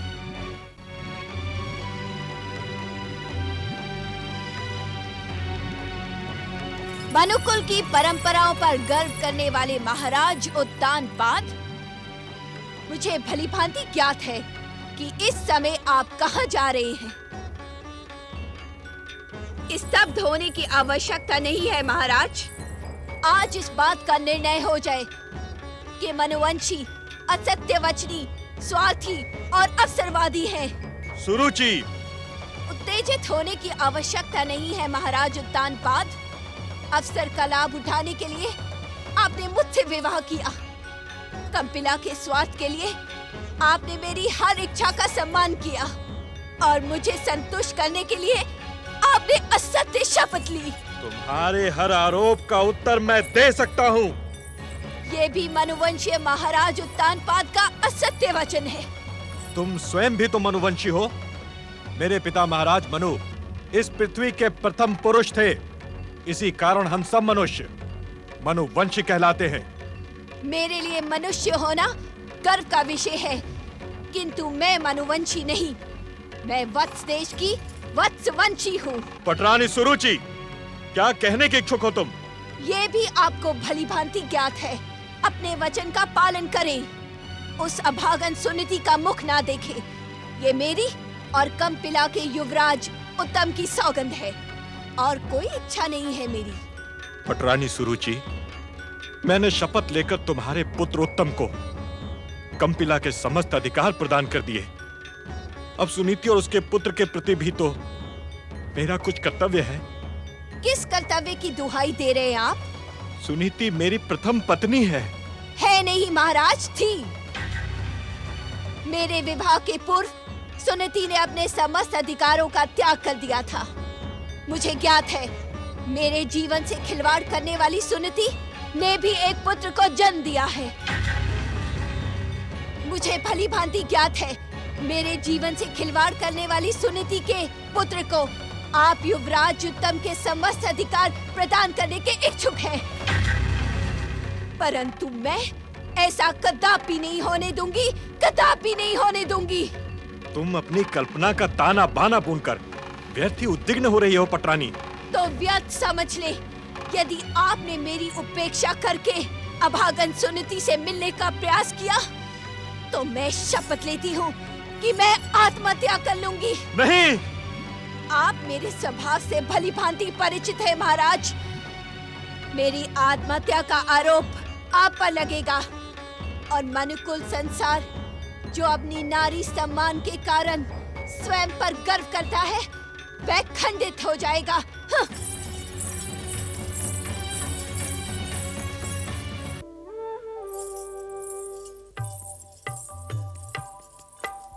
जागे प्रभु जागे, अपने परम भक्त उत्तानपाद और अपने परम प्रिय भक्त ध्रुव की माता सुनीति की दुर्दशा देखें। जागे प्रभु, मेरी जिज्ञासा का समाधान करें। जागे प्रभु जागे।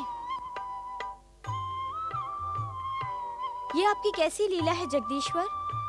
आपके भक्तों पर संकट के भयानक बादल मंडरा रहे हैं और हम योग मुद्रा में लीन हैं।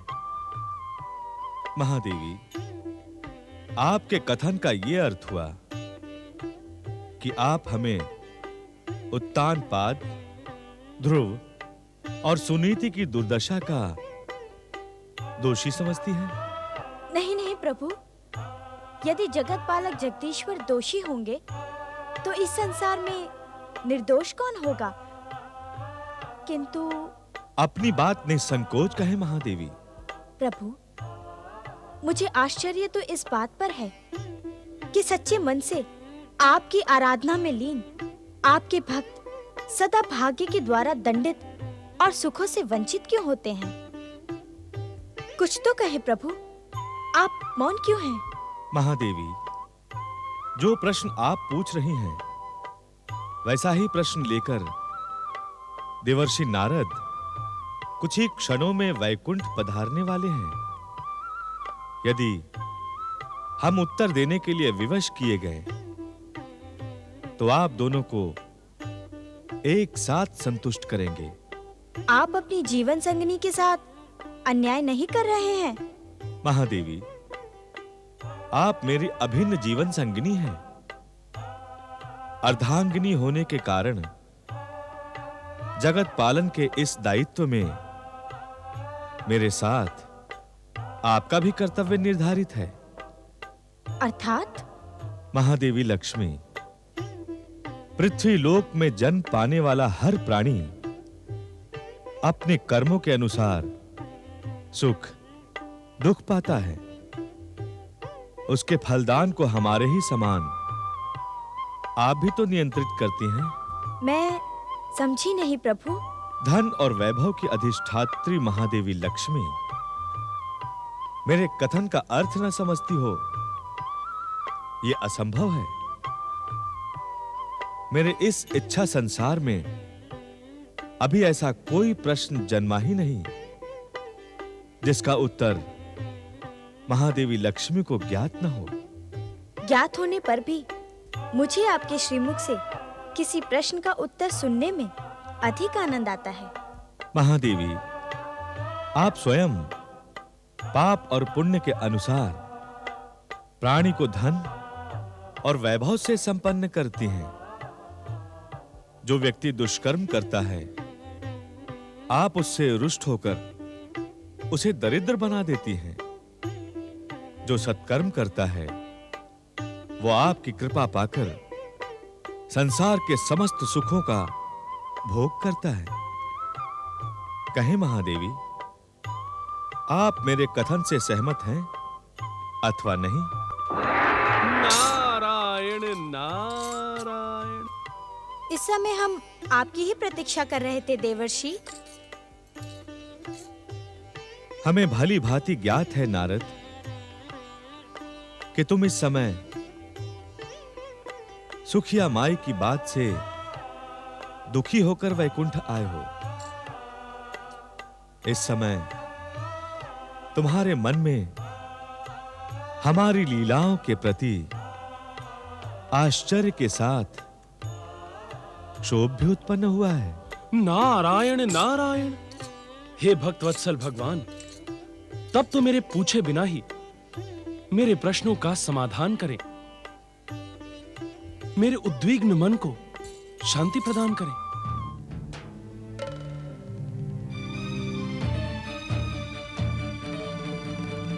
नारद, तुम्हारी ही भांति तुम्हारी माता लक्ष्मी भी हमारे उत्तर न देने के कारण उद्विग्न है। प्रायः हमारे भक्त भी हमारी शीघ्र कृपा ना मिलने पर उद्विग्न और दुखी हो जाते हैं।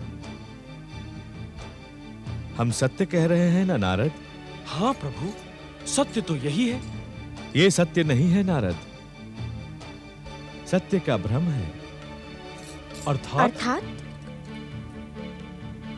सच्चे भागवत भक्त इस सत्य को सत्य स्वीकार नहीं करते। किंतु सत्य को असत्य माना भी कैसे जा सकता है?